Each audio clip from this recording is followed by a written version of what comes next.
Good morning everyone. Another day, another vlog. Ayan guys.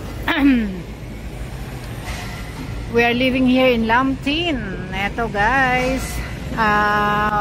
Puntong District.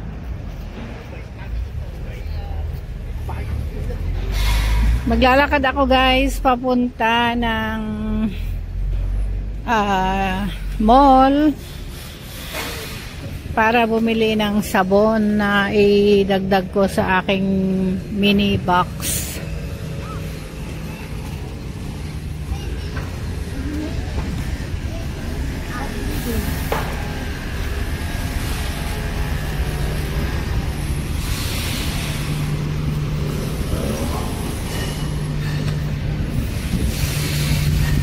Merong napakalaking mga playground dito, oh. Ayan. Ganda kaya pag gabi, pag mag-exercise yan sa gabi. And napakasipag ng mga tao, konting ano lang, ayan, linis agad. Happy choice yung Tapos dito guys sa Hong Kong, mas malinis pa ang mga public toilet nowadays kaysa sa mga toilet sa McDonald's o kay mga fast food. Ayan. Mine-maintain yung hygiene and cleanliness. Okay? Okay. Ang daming mga nag-exercise pa nga. Kasi hindi pa masyadong mainit. Meron din mga may mga training ng soccer. Napakaaliwalas. Okay, so patuloy tayong maglakad, guys.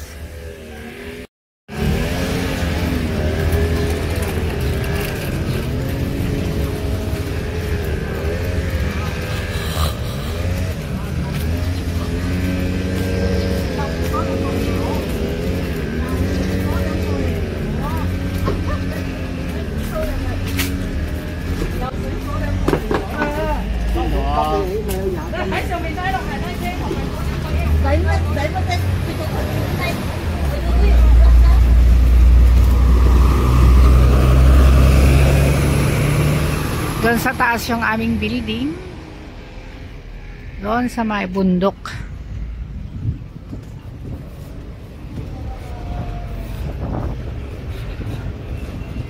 Sabon na lang kasi ang kulang doon sa aking box.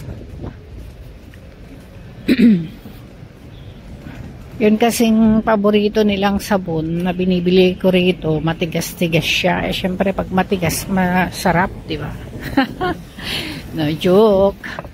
Ano siya kasi maganda talaga yung sabon na iyon.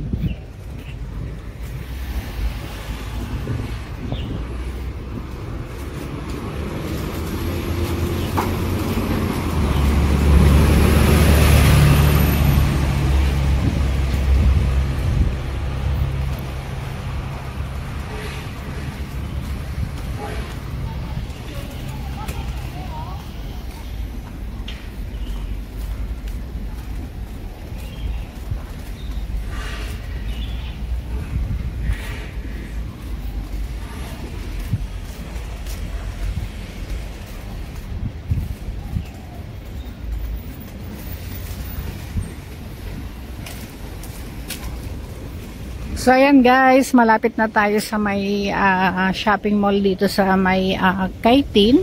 Doon kanina sa Taktin meron naman guys, pero napakaaga, hindi pa bukas yung dispensary.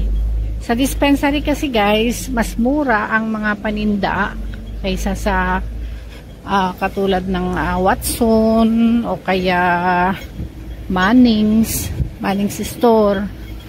And para makapag-exercise na rin guys ang tao, kaya naisipan ko punta na lang dito sa may Kaitin Shopping Mall kasi merong isang dispensary rito na marami siyang mga paninda at mura-mura compared to others. Mura ng $1 katulad ng sabon, 14 doon sa iba. siya is 13 lang.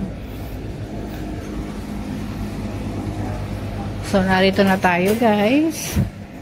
Kung hindi pa bukas, baka ako ay mag-breakfast na lang muna. Nagpack kasi ako guys ng milk, gatas para sa aking nanay. Yung ano kasi rito, 'di ba, yung malalaking ano doon na binibili niyang iniinom around 2,000. Eh samantalang yung isang ano rito 1.9 na kalaki ng lata ng gatas is compare to ano lang siya guys, like wala pang $2,000 ay 2,000 peso. Kaya napakalaki ang ano, ang saving ko. At syempre pwede ko namang singitan ng iba yung aking ipapak, ganon. So nandito na ako ngayon sa may dispensary dito guys. Ayun o, dami niyang paninda, pero ewan ko kung okay ang mag video. Pinagbabawal kasi ang mga mag video kasi may mga price list, may mga item pinagbabawal na ano tayo ay mag video. Anyway guys, nandito na tayo. So this is all about our video for today. Thank you for watching.